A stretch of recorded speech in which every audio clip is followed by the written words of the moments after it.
Starting off the second day of Conversations That Lovely Day, a lovely day for a conversation with myself, Bar for Bar, and Drums and Ambo. We've got AlbySound. What's going on, man? What's going on, brother? What's going on? Hey, thank you for joining us. This is a six session long series where we're going to have some local talent come through, talk about their music, talk about their inspiration, and just help build up community. Get everyone out here, get talking about music, and just interact. Actually, get out there. That's right. Outside business. Yep. All right. So, like I mentioned, we have AlbySound as our first guest for the night. Alby, who are you? For those who don't know, I'm AlbySound. I'm a rapper. I'm a producer. I plan events. I do all kinds of stuff. That's what's up. And Alby, where are you from? I know you're from the Bay or the area, but where about, and what can that kind of bring as far as your sound goes? Well, generally, I do have a lot of roots in different spots, but I am from a small town right out of Vallejo called Rodeo, California. Hell yeah. Yeah, so I'm right outside of there. We have a couple people out there that's trying to do their thing, like my boy Matty Boy. So. Yeah. No, Rodeo's not that small. I mean, yeah, it's not as small as people think it is. We'll put it that way. Right. And that's between Fairfield and Vallejo. Am I tripping? No, that's before. That's like before you go to the bridge, because then you go Rodeo, then you go Crockett, okay. then you go Vallejo. Okay. I'm so out of pocket. I lived in Benicia for like 15 years, so for some reason, I just can't get Rodeo, but I've seen it every day. You got a general idea of where it's at. Yeah, no, I'm so out of pocket. Yeah, it's good though. Like when they talked about Rodeo too, Rodeo was actually like coined as infant of Richmond because a lot of people from Richmond were living there. Oh, that's what's up. Huh, I didn't know that. That's a lot of people from like Richmond. That's the getaway spot, Rodeo. It was? Yeah. I mean, not getaway. No, that's no lie right there. If you in Richmond, you probably you want to get to Rodeo on some smooth joint. Yeah. Just a quick little trip. It's still part of the area. It's still definitely not too far away. I mean, you're before Vallejo, so you're touching the water. Right. Effectively. It's the Bay. It's the Bay. 40 made everything the Bay, pretty much. He stretched it out to Vallejo. He worked on that though. He did it. He made it happen. He had to chisel that away for a couple of years. So everything between, Vallejo, San Jose, it's all Bay, man. It's the Bay. We accept damn near everyone right now. Yeah, it's fine. It's true. It's all good. It's all true. Yeah, that's very true. But speaking of, I guess Rodeo and the area that you're from, like how did that influence your music, and what did you listen to growing up? What I listened to growing up, the first rap album I had was on my own, like not my dad having them album, not my brother having the album. Right. It was like my first rap album that I had was Jay-Z's Could you hold Blueprint. the mic up a little bit closer? Yeah, the first rap album that I ever had was Jay-Z's Blueprint. Ooh, that's so that was like the first album that I wanted on my own, like the first Blueprint. That's a good kickoff. Yeah. It's a good one to go with for sure. Yeah, that's a burner. Yeah. Was that something that you insisted, like, no, I need to go outside and get that one, or like were you able to get it on your own, I guess, or did you have to make someone help you get it? No, I was in like, I think I was in high school at the time, so I had to ask to get that album for sure. I had to ask for that one because I didn't have a job yet or anything like that. But that was definitely the first album that I listened to. Why Jay-Z Blueprint? I mean, it wasn't like it wasn't like on my own, like because I was listening to rap before, but it's like because I was hanging out with my oldest brother. My oldest brother loved Jay-Z. He had a lot of Jay-Z albums. Okay. Like he had a lot of Jay-Z albums. He had the most of that. He had some Wu-Tang Clan. He had some DMX. He had a lot of stuff, but he definitely was a fan of the old school Jay-Z. Sure. So you lean a little bit more towards the East Coast bias, I guess. In that sense. Yeah. I love East Coast rap. Like I love East Coast rap. I'm drifting more toward West Coast stuff because of basically mostly because of peers, not because of like Kendrick Lamar and stuff like that. It's because of the peers that I see rapping. Like I see people like from years, knowing them for years, like the cats from MacArthur Maze, the cats from Grand National. Like I knew these guys for years, years, and then seeing them like resurgence of some of them because they had runs before. And then they hit that reset button. Yeah. You know, He said that reset really button was good for everyone. You're really breaking the science down because that's exactly what, like you said, like you seen them all doing their kind of, all their individual moves, but then when they did the Voltron, when they did that, then it went to a different level. Now I feel you. That was a good breakdown. I was trying to think of a better word than breakdown, but. No, I mean that's right though, because I remember the first time I talked to DB, just on an interview sort of level, like he's like, yeah, no, Kevin Allen's the reason he came back outside. Like he's like, that's right. During that time, that's when 2020, everyone was inside, but it kind of pushed everyone to be like, oh no, I can come back out, I can do some creative stuff, I can rap again. Damn. That's pretty cool. Whew. True indeed. And so at that, I guess from that, did that kind of help push you to start putting out more music, less music? Definitely more music. For sure. Yeah, definitely more music. So I had recently did a project, and this project, I believe he was listening to it, right? The one with moms, the mom song in the. Or the moms, yeah. I had my mom's on the intro. Yeah, that was it was crazy too because I had her in the studio. I said, go ahead and record this. My mom recorded it like that, like in a snap. It was done. I was like, okay, that was fast. Like she's a natural. That's tight. Did you feel like was she into it, or was she just trying to let me get it out the way for you? Was she trying to, you know what I mean? Nah, she was into it. Okay. Like she was into it. She really wanted to get it done for me. That's tight, man. That's dope, man. Shout out moms, man. Appreciate that. Yeah, shout out moms for sure. Was that something where did she write that intro too? Or did you kind of give her an idea? We collectively wrote it together. Okay. So I called her and I asked about some things because the song I'm talking about her from her perspective. So basically I asked for information that she would be comfortable with me sharing with people. And, everything in that song was what she was comfortable with me sharing. That's tight. Yeah. I like those too because you don't get a lot of those songs like that. You know what I mean? That's you talking about the blueprint.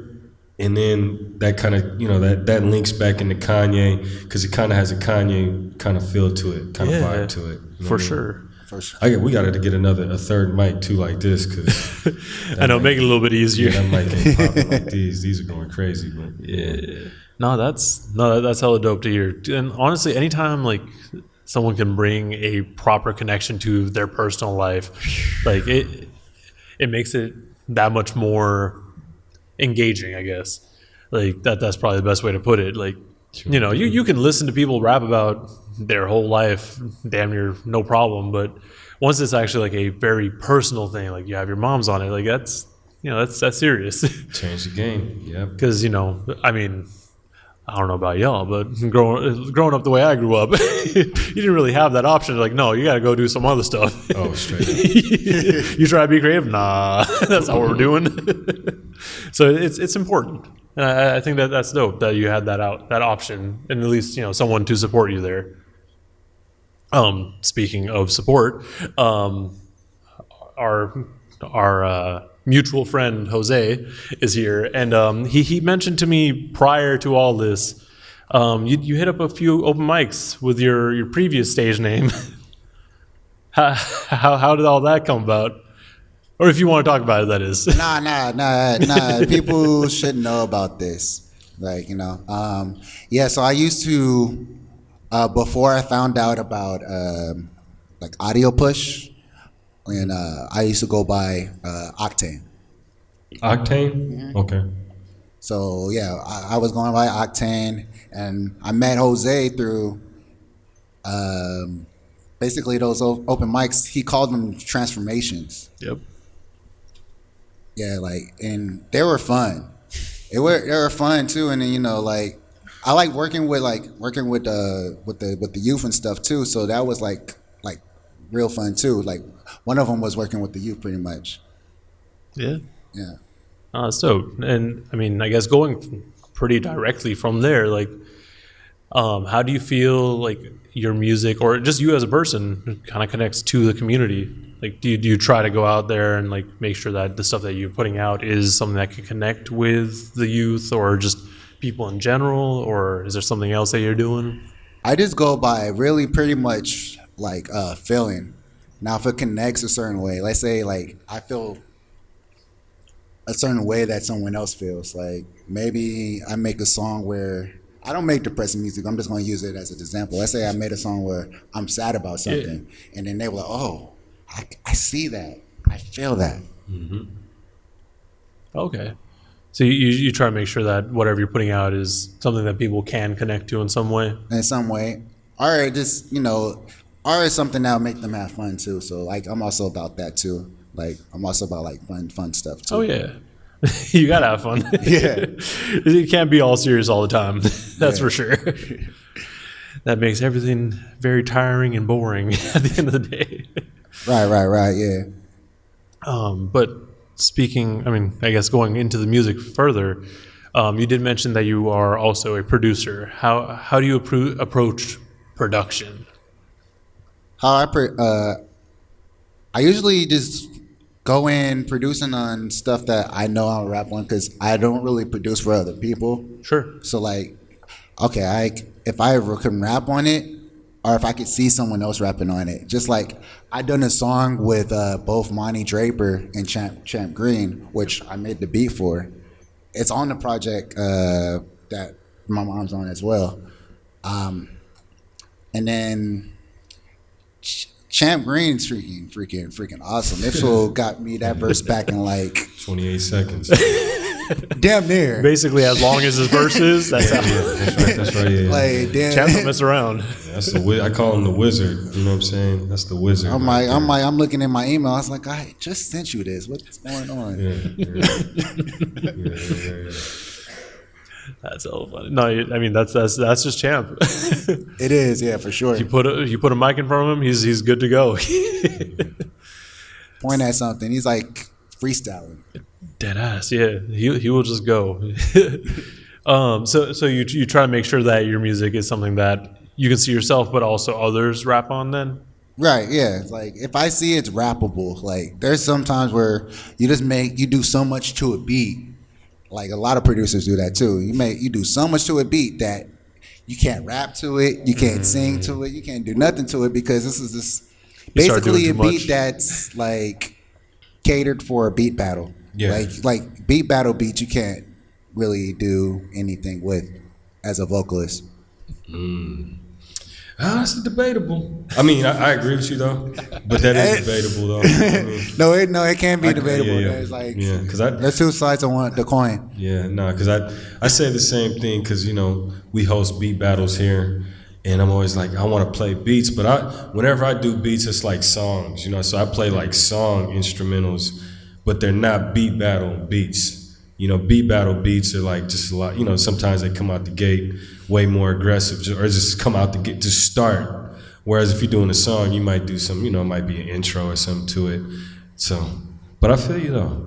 It's good to hear that though. It's good to hear somebody else say that though. You know what I mean? Like, it's almost like two different producers. A beat battle beat and a production song beat. You know what I mean? So, yeah. Well, I guess going from there, like, what makes a beat battle beat? For those who may not be aware. Well, in my opinion of a beat battle beat, because actually I went to a beat battle at my boy spot in Rodeo, His spot's called Nova Cinema Studios. So I went there. He was hosting the beat battle. It was like the first time he hosted it too. So it was like a different experience. And I noticed is a lot of beat battle beats that I seen were when the producers just flexing their different skills that they know that they picked up, like a crazy thing they could do with the 808s or some crazy breakdown with the drums. Yeah. True indeed. Yeah, some. Right, they're just trying to flex their abilities. Then Basically, that's basically what I was seeing. Yeah. it's kind of like the like how some rappers go lyrical miracle on tracks, just over the top. I mean, a lot still do though. Like some of the top rappers out there, they are lyrical miracles. They are though. Keep it real. The tops are still. No, you're right. You're right. You know, the tops for the last 20 years has still been the rapidy rap cats. You know what I mean? Yeah, it's true. So, it's true. It's very true. Right. Very true. They might not chart. Yeah, but they're still. I still put Jay-Z. You know, I put Jay-Z. You know, Jay-Z's different though. Yeah, I mean Kendrick. Yeah. All the cats. You're right. Kendrick is a different he's breed. like the always a go-to though. Oh my gosh, We gotta come up with somebody else. Earth Gang or like. Or you know what I mean, or Jid. Yeah, that's what I was thinking. Yeah, so Jid's awesome. Yeah, so cats like that are lyrical miracles. You know what I mean, but they're still in that they top still got hits. echelon. You know, is a great dude, great lyrical miracle rapper. Who's that?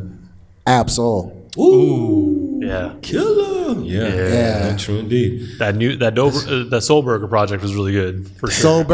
Soul Burger. I'm listening to that album every day. Like, I be listening to that album every day. That's like one of my favorite albums right now from someone that's out there for real.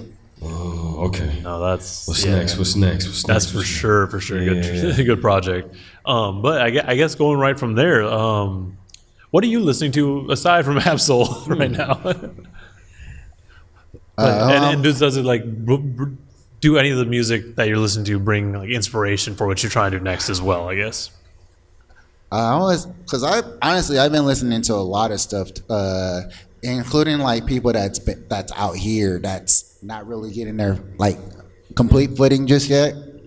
Because like right now, I really wish this person dropped more music. But she's fire as heck, and I did a couple events with her. Frisco baby, for sure. I think she needs more music. Frisco baby, yeah. She raw. We did a show with her at Brick and Mortar. She's crazy. No. I was there. Oh, okay, there you go. I was there. That's when I met her. No, she got tired of me yelling. I was like, man, swoop. She crazy. Yeah, shout out Frisco baby. A completely different sound too, like at times. Yeah. But she, you know, her spectrum is so crazy because she could go from super hippity hop, but super range, Bay, and then now she's doing like dance, and so a little bit of that reggaeton. Yeah, exactly. That's what I was actually saying at the show. Is like, man, you could just kind of go wherever you want with it because she could rap. She could rap really good, so she just gotta feel like she could dial it in where she wants to. Yeah, she's just pure MC like. Crazy too is I told a few of my coworkers about her, and then like one of the last event I went to, my coworkers was there. They fell in love with her shit. That's how it happens, though. Yeah. Tell your folks, you know what I mean. That's how it happens. It's just organically, the fan base starts to build. Tell a friend to tell a friend. How'd you build your? Not to cut you. How did you build your fan base? How did I build your fan base? How I build my followers, fan base, whatever Basically, I've been on social media with my with IG and different stuff like that, and I try to build from small, like telling people that I know already to pull through, and then some of them do pull through. That's it. Okay. Is it live shows or like you said you work with the youth too? Well, I haven't worked with the youth in years. Okay. Like the youth, like that's been a long time. But that was like my early days. Okay. Super early days.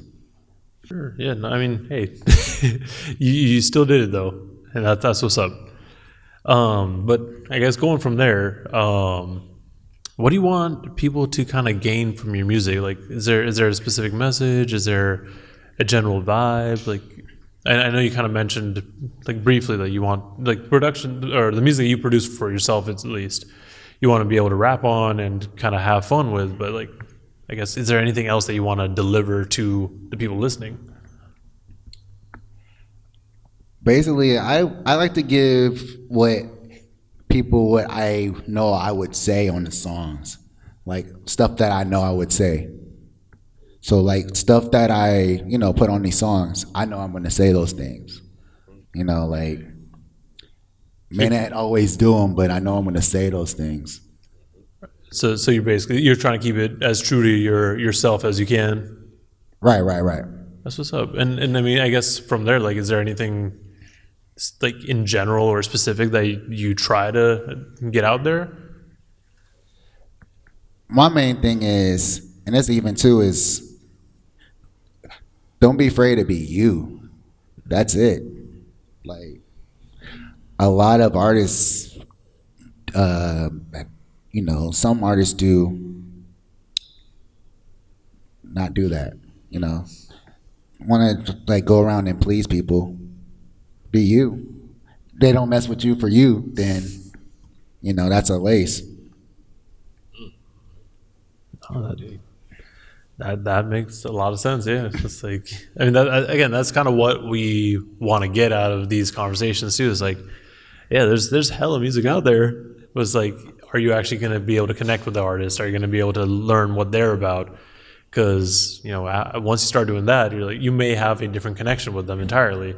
Like someone may not necessarily know what you're putting out, but like they may resonate with what you're saying, and like, oh no, yeah, no, I mess with that. Like that's something that I actually want to hear. So that makes perfect sense. I guess slightly pivoting from that and kind of going back into the general music sort of space.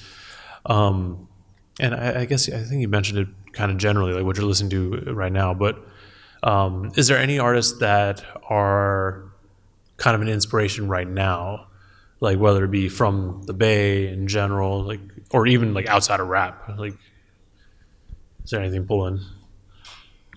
I'm about to pull one from left field right now. No, we love that. Yeah, like one of my favorite artists, like ever. Nah, I'm not gonna say ever. That's putting a lot of seasoning on. Put a lot of pressure on somebody. like one of my favorite artists. I can't listen to her all the time because her stuff do be depressing. And I was talking about that earlier. Like I was always a big fan of Adele. So like I had someone, I forgot who I had buy it, but I had someone buy me her performance at Albert Hall just because my real name's Albert. Okay. Yeah, so like I did that only because of that, and that was awesome. Like she was being authentic to herself too, because she was talking a lot of shit. She was like. Adele hard though. She's crazy. Hey, that's a good one. That's a good one to pull. Like she was being herself for real. So were you trying to pull like just the just being being yourself, giving that people that energy that people can connect with. That's one thing too, and that's why I like certain artists because they have that certain kind of energy. Like another artist that I'm gonna give you guys something too, a little story. So a story, I made this beat back in 2014.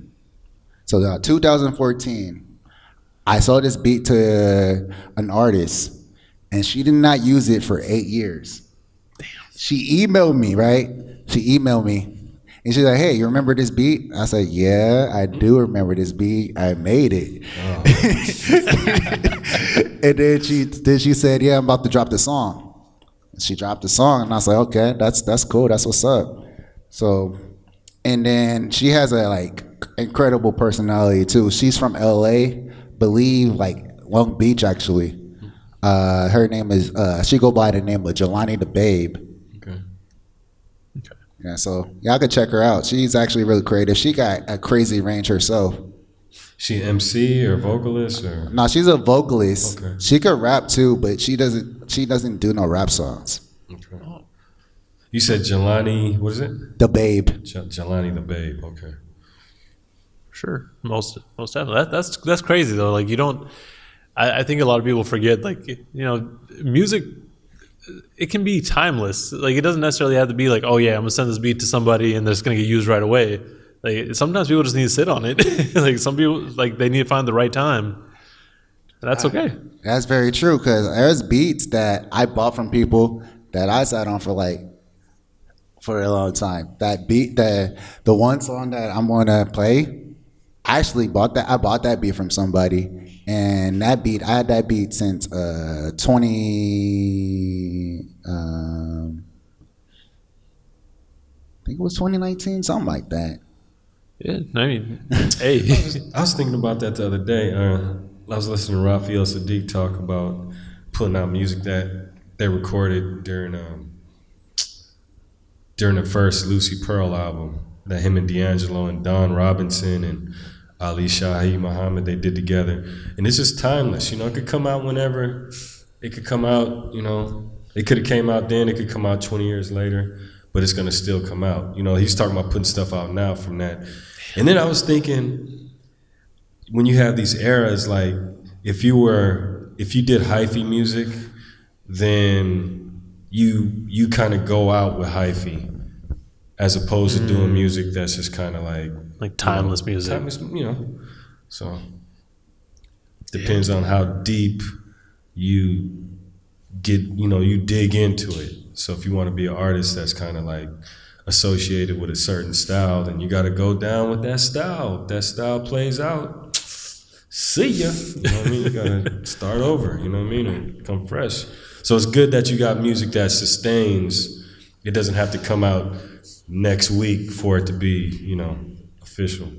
Yeah, and I mean that's the thing too. You totally can just make music that's for the time too. Truly, like that. There's nothing wrong with that. Like for anyone listening, you can totally do that. But we're gonna look at you a little crazy. It's trippy. Nah. Trippy time. Man. But I guess before we fully wrap up, you did just drop a project fairly recently. It was in July, right, or June? It was this year. It was June or July. It was something like that. Yeah, it was something like that. Yeah. And forgive me for forgetting the name of it, but it was like an Act 1, right? It was called Destiny Act 1.